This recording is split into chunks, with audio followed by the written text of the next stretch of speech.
Good morning, Toronto. Welcome back to BT. We're going 4 wide here.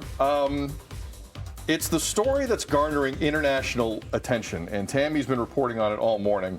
The search for the missing submersible carrying scientists and tourists at the wreck of the Titanic off the coast of Newfoundland. They don't know where this thing is.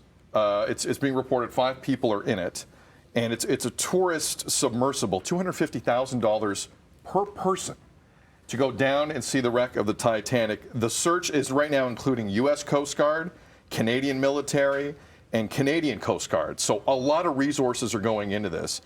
We woke up today and Tam sent us a text of a video from CBS News last summer, because I know a lot of people are looking at the story and they're both horrified and a little curious as to what exactly this thing is. What is a submersible and what's it like in there as you head down? What is the length of 6 CN towers to get to the wreck of the Titanic? Again, this is a report from last summer. This gives you a feel of what this is like. It's kind of disturbing. Take a look.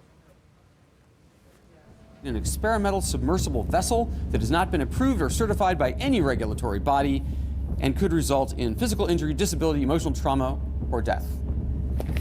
Where do I sign? Oh, take your shoes off. That's customary. Okay.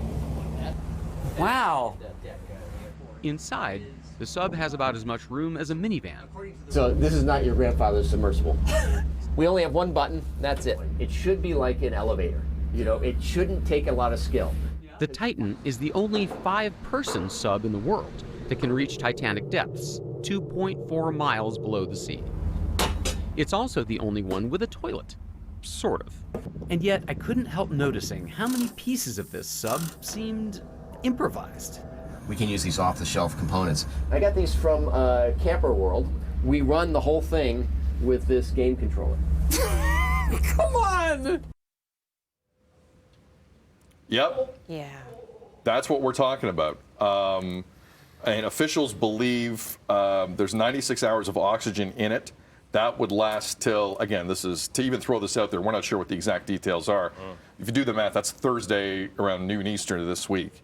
We're hoping for the best. That goes without saying across the board. And from a regulation standpoint, Tam, to have the private industries just kind of throw this out there and like literally have a controller that I used to play Halo on Xbox with, no joke. Is it time to regulate this very, very differently? And not just this, but space, the whole 9 yards. I think that changes will be made after this. We hope that these people are found safely, found soon. And I think that this may spur the change that's needed to actually have regulatory bodies involved to make sure that everything is smooth when you're going on these types of expeditions, and not just smooth, but to make sure that things are put together properly. We don't know the details, again, of what exactly happened, but to see that report, and actually I just read an article where the reporter, David Pogue, I believe his name is, the CBS reporter, was recounting his time there now that he's heard about it being missing. And he was talking about just the anxiety level and seeing, you know, that certain parts were made of like abandoned lead pipes that were found and used to put this all together. So, yes, I think that there will be changes made. We got less than a minute. Lindsay, time to regulate? Is it time? Absolutely. I agree with Tam. I think, you know, anytime instances happen in life, it lets us learn from things and actually see that, okay, maybe we need to be building this device differently and taking it into deeper consideration, you know, especially when something's going that far underwater. It's dangerous. Absolutely. Devo, final. I mean, I agree with. I think we all agree on the same thing. First, For sure. you know, we hope everybody's okay in this, and it's a good ending for it. But I think too, when you see that, and you're talking about these parts that are, and again, I play video games. That's the controller. I'm not very good with that controller. I don't know who might be. But it's just you have thrill seekers. You have money. You can afford this stuff. You still need to have regulations put in place to go seek those thrills, so you come out on the other end okay. Tammie will be all over the story. We'll have all the updates you need here on Breakfast Television.